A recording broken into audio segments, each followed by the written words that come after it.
अस्सलाम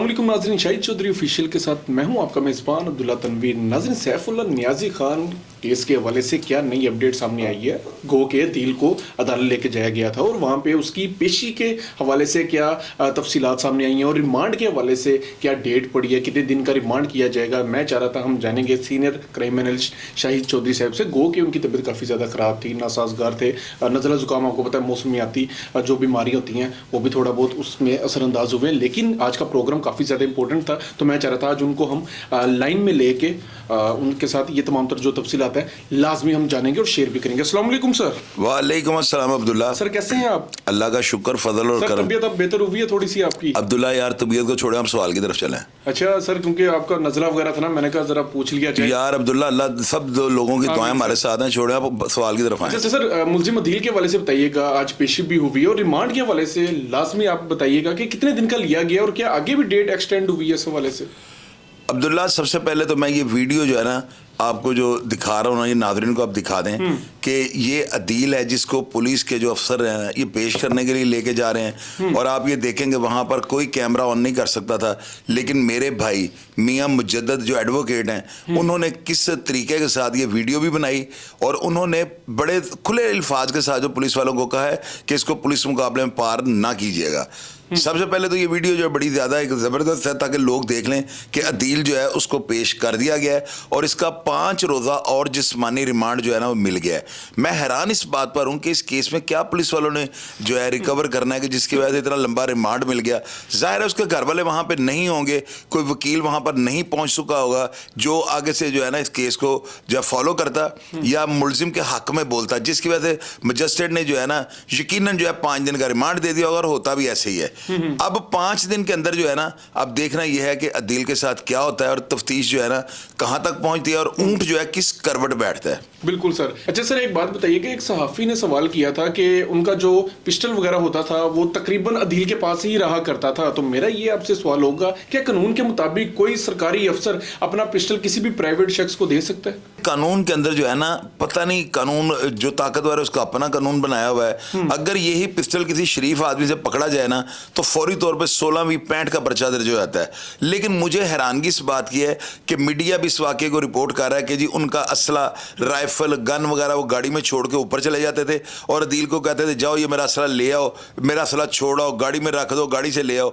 मैं हैरान इस बात पर हूँ कि सैफुल्लाह नियाज़ी ने इस लड़के को इतना क्यों बाइख्तियार कर रखा था। अगर उसी वेपन के साथ वो गुस्से में आगे किसी और को मार देता तो क्या यह कानून इस चीज़ की इजाज़त देता है कि आप सरकारी अफसर और एक SHO रैंक पे होकर अपने प्राइवेट जो है एक मुलाजिम को आप कहते हैं मेरा असला ले आओ, ले जाओ। अगर ये बात सच है और इसी तरह होता था तो ये बात तो सैफुल्लाह नियाज़ी साहब के खिलाफ जाती है, क्योंकि गालबन सर उनके बेटे ने भी यही कहा है कि जो पिस्टल था वो मोस्टली दिल के पास होता था। तो मैं चाह रहा था आपसे क्लियर कीजिए। अच्छा सर, एक चीज़ मीडिया पे बहुत ज़्यादा चल रही है कि पुलिस का जो ये अदील था ये पुलिस का फ्रंटमैन था। हम कैसे समझ सकते हैं कि कोई भी एक शख्स है वो पुलिस का फ्रंटमैन है या नहीं? इसकी कोई खास पहचान होती है सर? अब्दुल्ला यार, मुझे हैरानगी इस बात पर होती है ये जो मीडिया वाले वाक़े को रिपोर्ट कर देते हैं ना, मुझे समझ नहीं इस बात की आती कि वो अपने पास से बात बना लेते हैं या वो लोगों को जो है तवज्जो का मरकज़ बनाने के लिए जो ऐसी बातें कर देते हैं। यार अगर वो फ्रंटमैन होता तो जिस वक्त वो गिरफ्तार हुआ उसके ऐसे कपड़े होते? क्या फ्रंट मैन जो है वो इस तरह के कपड़े पहनते हैं? और फ्रंट मैन तो पूरे लश पश हो गए जो है ना, पूरे डींग डोंग बने होते हैं, इन्होंने बड़े ज़बरदस्त कपड़े पहने होते हैं ताकि लोग बाहर इनकी कदर करें, लोग इनको बड़ी इज्जत की निगाह से देखें। और आप देखो बेचारा जब पकड़ा गया तो उसके सारे कपड़ों के ऊपर पता नहीं क्या लगा हुआ है, डीजल लगा हुआ है, क्या गंदे उसने कपड़े पहने हुए हैं। तो ये कहाँ से फ्रंट मैन आ गया? कौन ऐसा सहाफ़ी है जो इस बात पर यकीन करेगा कि ये उनका फ्रंट मैन था?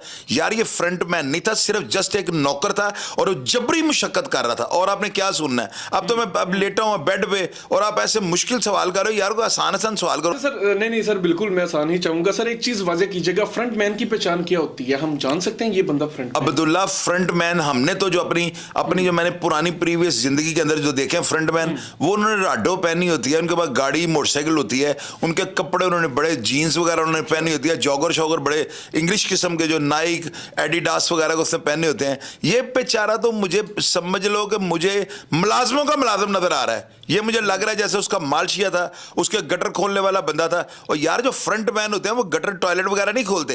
एक तरफ से तो मीडिया कह रहा है उसके टॉयलेट तक वो खोलता था, उसके जो है खाली बोतलें जाकर दुकानों पे बेचता था, और दूसरी तरफ कह रहे हैं फ्रंट मैन। और फ्रंट मैन तकरीबन पुलिस वाले कांस्टेबलों की अहमियत रखता है एसएचओ के नजदीक। जो फ्रंट मैन होता है ना उसके बड़े टशन होते हैं उनके, लेकिन ये फ्रंट मैन नहीं हो सकता, मेरा देन नहीं मानता। सही हो गया, ठीक हो गया। अच्छा सर, एक क्वेश्चन जरा क्लियर कीजिएगा। सैफुल्लाह नियाजी साहब ने अपने मुतलका 3 थानों के सर्कल में कहा था कि ये मेरा बेटा है, इसका आपने ख्याल रखना है। क्या ये मोहब्बत में कहा था या फिर कोई इस तरह के काम करता था कि जिसकी वजह से उनको ये कहना पड़ा था? यार कहां से बातें आप अब्दुल्ला निकाल लेते हो यार। सर ये मीडिया पे बड़ी चीजें चल रही थी, मैं चाह रहा था थोड़ा रिसर्च कीजिए और आपसे पूछा जाए सर। ये मेरा ख्याल आप उसके बेटे के बयान की बात कर रहे हैं, बाबर की बिल्कुल ऐसे ना। ही। यार वो बच्चा भी 25-24 साल उसकी उम्र है, सुनने में आया कि 20-22 साल, ये इतनी उसकी एज है। हाँ जी। उसका बेचारे का भी नॉलेज नहीं है। अगर ये बात वो मीडिया पे उसने की है ना कि मेरे वालिद ने 3 थानों में कहा हुआ था ये मेरा बेटा है, तो इसके वालिद साहब जो थे खुदा ना हादसा वो मंशियात भेजते थे, वो कोई जरैम करते थे। क्यों यार आज तक ऐसे हुआ ही नहीं तारीख में कि एक आपका कार खास हो, आपका मुलाजम हो और आप इर्द गिर्द के थानों में कह दें कि ये मेरा बेटा है जी, इसका ध्यान रखना। ध्यान रखने का मतलब क्या है मुझे ये बता दो। ये वो बच्चा जो है ना बस जज्बाती होकर वो बात कर गया, कहना उसके कुछ और था, उसके मुंह से कुछ और निकल गया। और आप भी माशाल्लाह इस सवाल को लेके इसको रगड़ते जाओ। नहीं यार अब्दुल्ला मेरी तबीयत मोहब्बत में भी कह दिया जाता ना, क्योंकि एक चीज सर सोशल मीडिया पे गर्दिश कर रही है ये बेटे के हवाले से। कहते हैं कि उसने कहा था कि ये मेरा बेटा है, लेकिन सगा बेटा तो नहीं था, बेटा बना दिया गया था। आप क्या समझते हैं इस क्वेश्चन को इतना ज्यादा क्या हाईलाइट किया जाना चाहिए? मैं इसलिए क्लैरिफिकेशन चाह रहा था आपसे। नहीं यार अब्दुल्ला आपने वो सवाल सही सुना ही नहीं है। उसने सवाल के जवाब में जो है ना एक एंकर को जवाब ये दिया, उसने कहा है कि वो मेरे बाप का बेटा बना हुआ था। जी जी सर बिल्कुल। उसने ये बात नहीं की कि मेरे बाप ने उसको बेटा बनाया हुआ था। अब मैं जबरदस्ती आपका अंकल बन जाता हूं तो आप मुझे अंकल तस्लीम ही ना करो, तो फिर इसमें क्या वो मेरा या वन साइडेड मेरी सोच है ना। उस बच्चे ने बाबर ने ये बात की थी कि वो मेरे वालिद का बेटा बना हुआ था। अब जब उसने कहा कि तोहफे जो मैं लाता था मेरा फादर कहता इसके लिए भी लाना, उसके घर वालों ने तो इनकार कर दिया है। वो कहते ऐसी बात ही कोई नहीं थी, ऐसा कोई चक्कर ही नहीं था। ये आज तक कभी जराबों का जोड़ा लेकर घर नहीं आया कि मुझे नियाजी साहब ने दिया है। तो ये सारी बातें वो जज्बात में जो है ना लोगों का फेम हासिल करने के लिए, लोगों की हमदर्दी को हासिल करने के लिए कर रहा है। मेरी नज़र में ये सच नहीं है, ये पॉसिबल है ही नहीं कि उसके वालिद ने उसको बेटा बनाया हो। अगर बेटा बनाया होता कभी कोई कंगी, कोई उसके लिए कोई अंगूठी, कोई उसको नकद पैसे, उसके लिए शलवार कमीज, कोई जूते, कोई कपड़े, कोई ऐसी चीज़ वो लेके गया होता। बच्चे के घर वाले कहते हैं हमें कसम दे लें मस्जिद में ले जाओ, आज तक कोई चीज़ लेके नहीं आया। तो ये गलत बातें हैं, ये सिर्फ लोगों की हमदर्दी लेने के लिए। अब्दुल्ला मेरी जान छोड़ दो, मेरी बड़ी ज्यादा तबीयत खराब है। पॉइंट लास्ट मेरा आपसे क्वेश्चन होगा, पॉइंट ये रेज हो रहा है, जहरी सी बात है उसने मुतलका 3 थानों में कहा कि ये इसका अपने देखभाल करनी है, जहरी सी बात है उन्होंने भी बेटा बनाया ही होगा ना सर। अब्दुल्ला पता है क्या है, उन्होंने ये बात हो ही नहीं सकती। ये मैं तो इस बात को नहीं मानूंगा। अगर ये बात इस तरह थी तो फिर न्याय साहब कोई ना कोई जरैम करवाते थे। ये बात मेरी नोट कर लीजिएगा यार, ये तुकी नहीं बनता।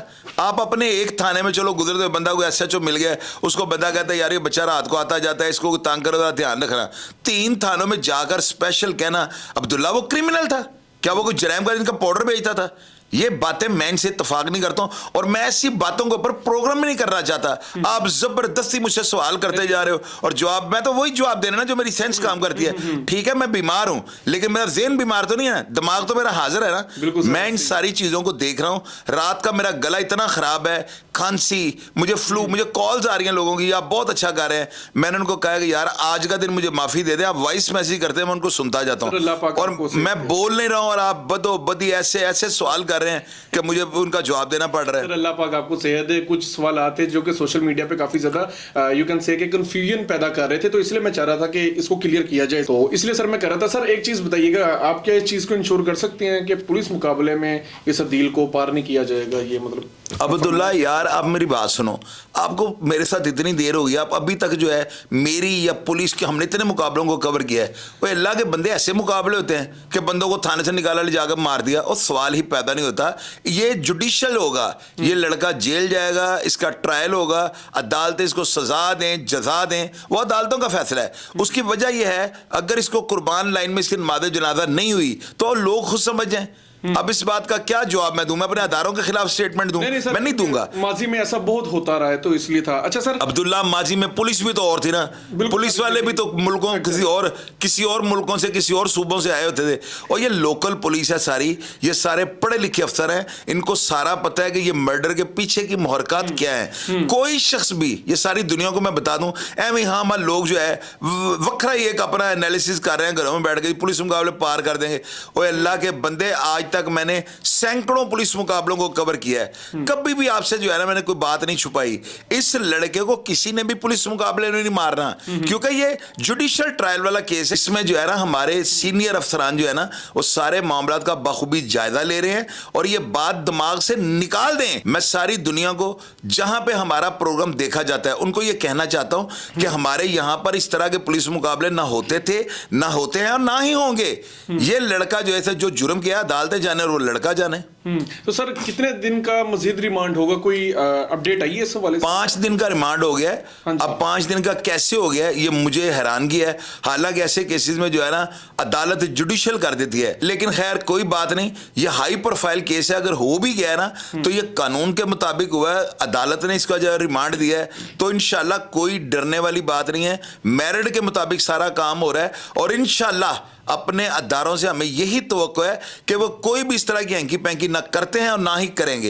ये जुडिशियल अदालती केस है, अदालत जाने और मुलजिम जाने, वो उसे छोड़ दे, उसको सजा दे दे, सजाए मौत दे दे, इसके ऊपर किसी को एतराज नहीं होना चाहिए। Sir thank you very much. Shahid Chaudhary साहब हमारे साथ लाइन पे थे, तबीयत नासाजगार थी, लेकिन मैं चाह रहा था प्रोग्राम लाजमी किया जाए क्योंकि ये चीज़ें सामने रखी जाए, कन्फ्यूजन जो सोशल मीडिया पे बहुत ज़्यादा फैल रही थी उसको रोका जाए। और एक चीज़ बिल्कुल, अदलिया जो भी हुक्म सादर फरमाएगी तो उसी के ऊपर ही एक्शन होना भी चाहिए। और जो ये गर्दिश चल रही थी और जो बहुत ज़्यादा फैलाई जा रही थी कि इसका एनकाउंटर वगैरह कर दिया जाएगा, भाई ऐसा नहीं है। पाकिस्तान में अभी भी कानून मौजूद है और जो इसकी सज़ा बनती है हम भी चाहेंगे वो इसको सज़ा लाजमी मिले। कोई भी शायद चौधरी साहब भी किसी की सेफ साइड नहीं ले रहे ना कर रहे, लेकिन न्यूट्रल रह के हम बात कर रहे हैं। बाकी मजीद नाज़रीन जो भी इस हवाले से नई अपडेट आएगी इंशाल्लाह ताला हम आपके सामने लाजमी रखेंगे। प्रोग्राम का फीडबैक जरूर दीजिएगा। इसी के साथ अपने मेज़बान अब्दुल्ला तनवीर को इजाज़त दीजिए। अल्लाह ने के बाद।